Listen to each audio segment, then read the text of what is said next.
Jolia Barreto, nag-iskandalo dahil ayaw niyang mawala sa kanya si Joshua Garcia. Nagigil!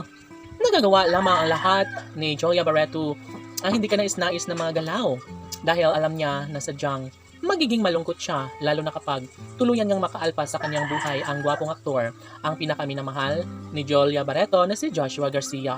Opo, at ito lamang ang isa sa matagal lang ninanais ng taong bayan na sanay sa mas lalong madaling panahon ay gawin na ang lahat ni Joshua at Jolia daan tungo sa kanilang pagkakabalikan, pagkakatuluyan at pagsasama hanggang sa pagtanda. Of course, ang pagbuo nila ng sariling pamilya na matagal lang hinangad ng kanilang milyon-milyon na mga taga-subaybay.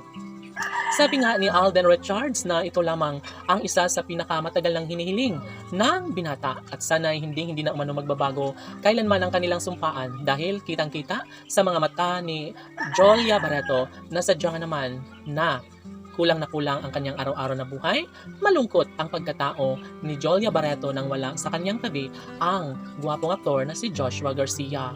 Opo naman at hindi papayag, hindi po pwede na basta na lang napakawalan ni Jolia Barreto ang guwapong aktor na si Joshua Garcia dahil ito lamang ang lalaking nagbibigay sa kanya ng lakas, pagmamahal, ligaya sa buong pagkatao. Siyempre, desidido umano si Joshua Garcia na gawing makatotohanan ng lahat kung anuman ang mas makapagbibigay kaligayahan sa puso ng pretty girl na si Jolia Barreto.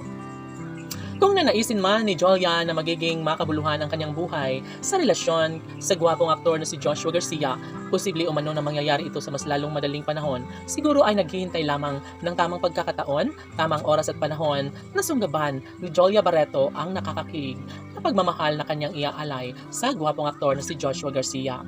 Marami ang nagsasabi na sila naman talaga ni Joshua at Jolia ang nararapat para sa isa't isa at wala nang makapaghihiwalay pa sa kanilang dalawa. Bukod tanging ito lamang ang isa sa pinakahinihiling at pangarap ng lahat, sana'y wag naman na mangyari na basta na lang nahayaan o kalimutan ang sumpaan sa puso't isipan, pagmamahalang tunay na nararapat na ibahagi sa buong daigdig. Sabi nga ni Jolia Barreto na posible umano na magkakabalikan sila ni Joshua Garcia lalo na't nangingibabaw pa rin umano ang pagmamahal na nararamdaman nila sa isa't isa.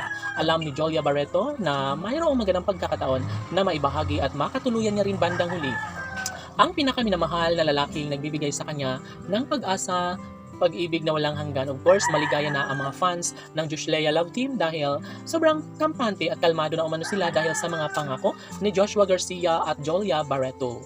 Yes na yes at wala nang iba pang mas nababagay pa sa pag-ibig ni Jolia kundi ang gwapong aktor lamang na si Joshua Garcia. Marami ang nagsasabi na ito na ang pinakahuling pag-ibig ni Jolia Barreto. Walang iba, iaalay niya lamang ito kay Joshua Garcia. Laban!